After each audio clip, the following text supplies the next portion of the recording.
Whether you're into podcasts that share the latest tips to optimize your health, or you love chatting with your friends about the benefits of meditation, flow states, sleep hygiene, and wearable tech, I want you to have the most up to date English vocabulary for meaningful conversations on health and well being.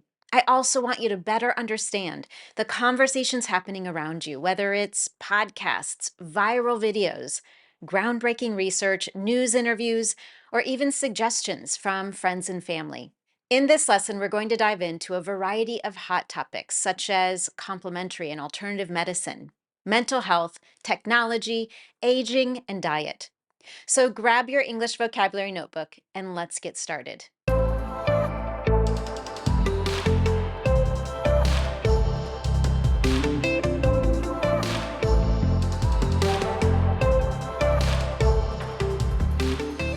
But before we go any further, if this is your first time here, welcome. I'm Annemarie, an English confidence and fluency coach. Everything I do is designed to help you get the confidence you want for your life and work in English. If you'd love to access all of my lessons and free fluency building resources, you can find all of that and more at speakconfidentenglish.com. If you're looking for more ways to practice speaking English on real life topics such as health, wellness, aging, and more, the Confident Women community might be perfect for you. Inside, you'll find a supportive space to practice speaking, join live conversations, and get support so you can feel more confident sharing your thoughts in English. To learn more and join, check out the link in the description below. So, why exactly these four topics? Why the four categories of complementary and alternative medicine, mental health, technology, aging, and diet? Let's face it, with all the new research and changing ideas about health, a lot of people are looking back to traditional, alternative, and even ancient ways to feel their best. One of those is called complementary and alternative medicine. It's all about using other treatments alongside conventional medicine to support our health in a bigger way. At the same time, more people are openly talking about mental health, and that's a great thing. Mental health means taking care of our emotional, psychological, and social well being. It affects how we handle stress and connect with others, and it also helps us make decisions. And with technology, especially artificial intelligence, changing so fast, there are even more tools out there to help us track, understand, and improve our day to day health. Now, a quick note, I just mentioned artificial intelligence. And if you want to learn more vocabulary for conversations on AI, I've got a full lesson on that topic for you. I'll share a link in the notes below. Now, finally, we're starting to see how all of these pieces, mental health, alternative medicine, and tech, are connected. Together, they play a part in longevity, helping us age gracefully and enjoy healthy, long lives.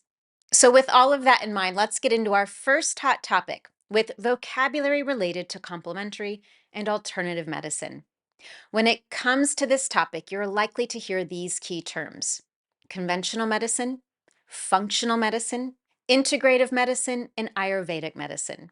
As people become more interested in holistic health, they're exploring different types of treatment to care for their well being.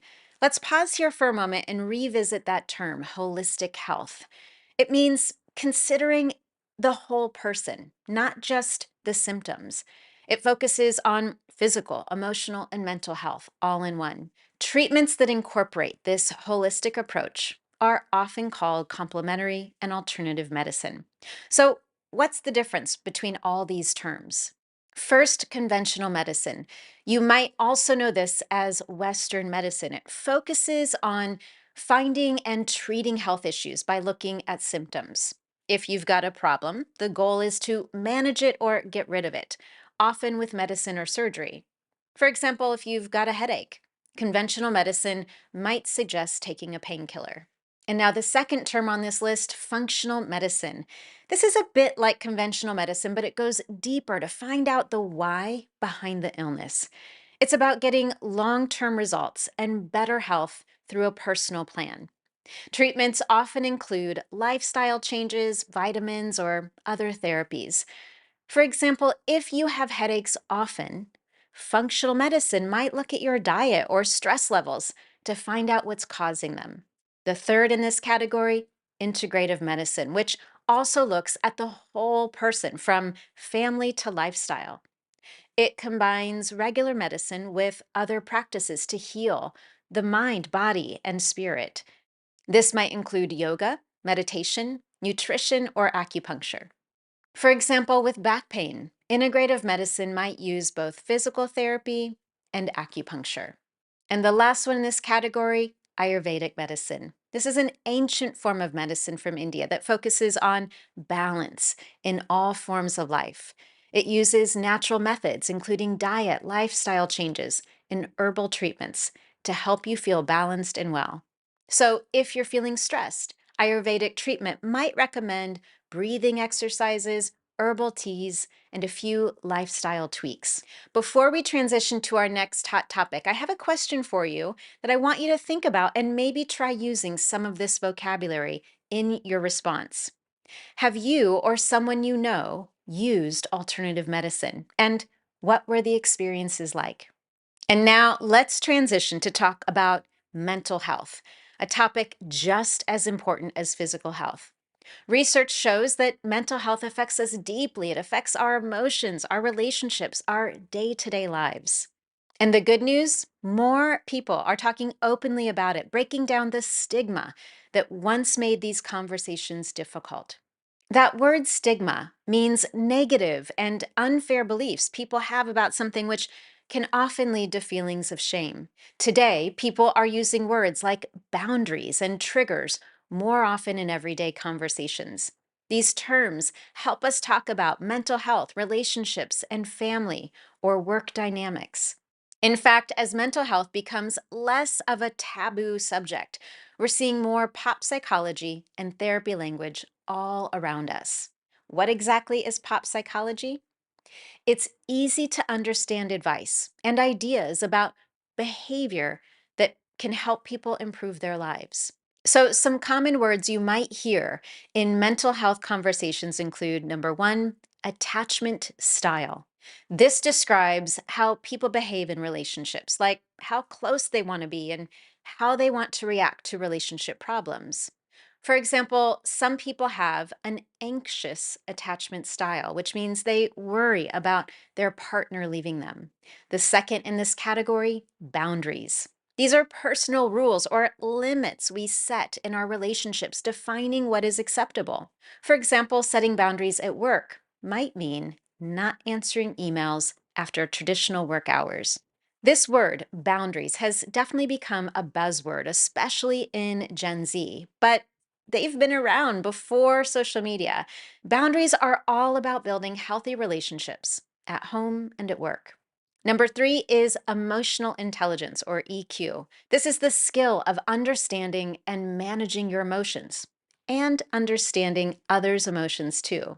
For example, a manager with a high EQ might notice when their team is particularly stressed and offer support. EQ is a huge skill in the workplace, and it's all about handling emotions, just like boundaries.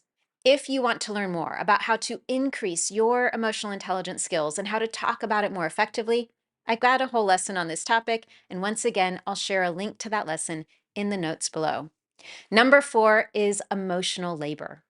This is the work of managing feelings, especially at work. Consider customer service workers.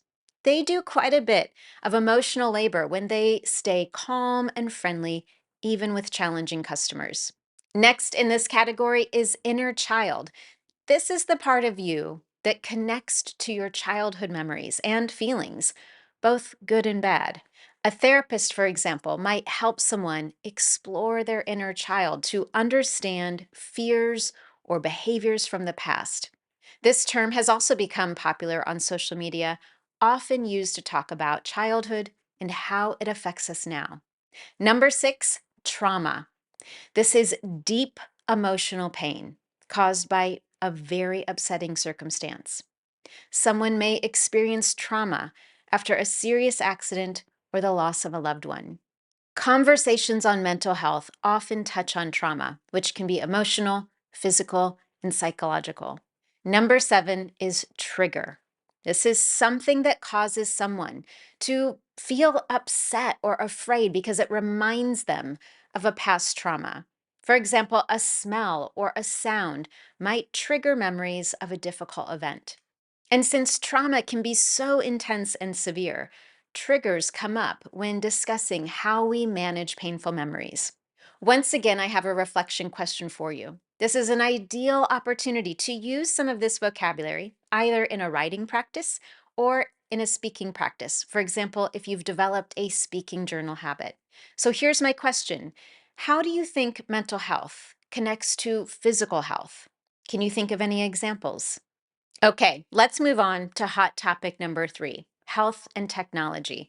Obviously, technology is everywhere right now. We're using it more and more to improve our physical, mental, even spiritual health. Wearable tech like fitness trackers and smartwatches has become a normal part of our lives. These devices, along with their apps, help us track things like our daily steps, our workouts, sleep, calories, heartbeat, and more. So, how does it all help us? Well, it gives us real time data to monitor our health and make changes when we need to. That word monitor means to watch and check something over time. Now, health tech isn't just about fitness and diet. You might already be using apps to improve sleep hygiene, focus, meditation, and even mental health. Let's pause for a moment and talk about sleep hygiene. This is all about good habits that help you sleep well regularly. Let's take a look at some common terms you might hear when having conversations on health and technology. The first one that I hear all the time right now in podcasts, is biohacking. This is all about trying to improve your health or performance by making changes to your body. For example, some people use biohacking to feel more energetic by tracking their sleep or diet with special apps. Number two here is chatbots. These are computer programs using AI to simulate conversations, often for mental health. For example, someone feeling stressed might use a mental health chatbot to guide them through a calming exercise. One thing that's very important to remember here is that chatbots are wonderful tools, but they are not a replacement for real therapy. Number three, digital detox. This is something I do almost every weekend. This means taking a break from electronic devices to reduce stress or focus on in person connections. For example, after feeling a bit stressed from too many notifications popping up on your cell phone, you might do a digital detox over the weekend to recharge. Next, a virtual ward. To understand this, let's talk about a hospital ward first. A hospital ward is a section or group of rooms in a hospital where patients with similar needs are treated. For example, the intensive therapy ward or a nursery ward for infants and children. A virtual ward is your ward at home online. It's a way to get medical care from home using digital tools that send real time health data to the hospital. An older adult, for example, might be monitored through a virtual ward so doctors can track their health remotely. As AI grows, it's also changing how we think about patient care, with, of course, benefits and challenges for people who need extra support. These virtual wards are certainly a benefit or a step in the right direction for many who need that extra support. Number five, wearable tech. These small devices are often worn around our wrist, such as smartwatches or fitness bands, and they track or record data about our health. As I'm sure you already know, a smartwatch can monitor your heart rate and even remind you to stand up if you've been sitting for too long. And now, a question for you. How do you think wearable technology and AI will change the future of healthcare? Again, you can use this in a writing practice, a speaking practice, or you can share your answer with me in the comments below. Try to use some of the vocabulary you've learned in this lesson so far. Hot topic number four is all about aging and diet. You and I both know We can take an active role in our health by making smart choices, getting the right care, and using technology to track our habits. But there's another big topic that's showing up in health discussions lately: aging. With new technology to help us age gracefully, and with research showing the power of a healthy diet and exercise, aging is on everyone's mind. To age gracefully means to get older in a healthy, positive way and enjoy life with dignity. So, here are some important words for you to know and use in conversations on aging. The first word in this category is Alzheimer's. This is a condition where a person's memory and thinking skills slowly get worse, often starting in middle or old age. And this is certainly becoming an increasing topic of conversation. Research shows that staying active might help reduce the risk of Alzheimer's. Next, biological age. This shows how old your body's cells and tissues are based on their health. For example, someone could be 60 years old with chronological age, but have the biological age of a 45-year-old if they're very fit and healthy. Number three in this category, blue zones. These are places in the world where people live longer and healthier lives, often past the age of 90. People in blue zones tend to eat a lot of vegetables and very little processed food. This topic of conversation became quite popular after a Netflix series explored the diets and lifestyles that might help us live longer. Next, environmental factors. These are things in our surroundings like air quality, noise, or climate that affect our health. For example, high air pollution is an environmental factor that can impact our lung health. All of these factors are often discussed when we talk about longevity or living a long, healthy life. Number five in this category is a word I'm hearing everywhere right now. It's on social media, in podcasts, blog posts, newspaper articles, even random unexpected conversations I hear in the grocery store. The word is menopause, which is when a woman stops having her menstrual cycle, marking the end of her reproductive years.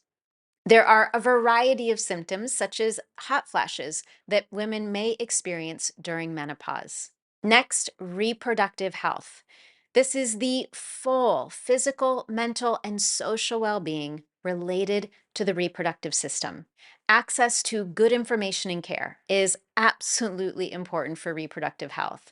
And conversations on reproductive health often focus on making sure people have access to trusted health services. Next, to prevent decline. This means taking actions to slow down or even stop the weakening of physical or mental health. A healthy diet and regular exercise, for example, can help prevent decline as we age. Now, I mentioned that this hot topic section is not just focused on aging, but also nutrition. So now let's move on and explore a variety of vocabulary that you will hear and you can use in conversations on nutrition and diet. The first, autoimmune disease. This is when the immune system mistakenly attacks healthy cells in the body. For example, common autoimmune diseases include lupus and rheumatoid arthritis. With changes in food quality and lifestyle, autoimmune diseases are becoming more and more common. As a result, people are talking about them more often as well. Next is anti inflammatory. These are foods or substances that help reduce swelling or irritation in the body. For example, turmeric is a spice that is known for its anti inflammatory properties and it can help with joint pain. Anti inflammatory foods are popular for reducing bloating and supporting a healthy diet. Number three, elimination diet, a temporary eating plan where certain foods are removed to find out if they are causing health issues. For example, someone with frequent stomach pain might try to eliminate dairy from their diet to see if that's the cause. These diets help identify which foods might be causing your allergies or sensitivities. Next in this category is to heal your gut. This is all about improving your digestive system. Eating foods rich in fiber and Probiotics, for example, can help heal your gut. Your gut biome, the community of bacteria in your intestines, also plays a big role in overall health. Number five is nootropics. These are substances that may improve mental health abilities like memory or focus. Someone might, for example, use nootropics to improve their overall focus and concentration. Without a doubt, increased interest in brain health and biohacking has led to more conversations about nootropics.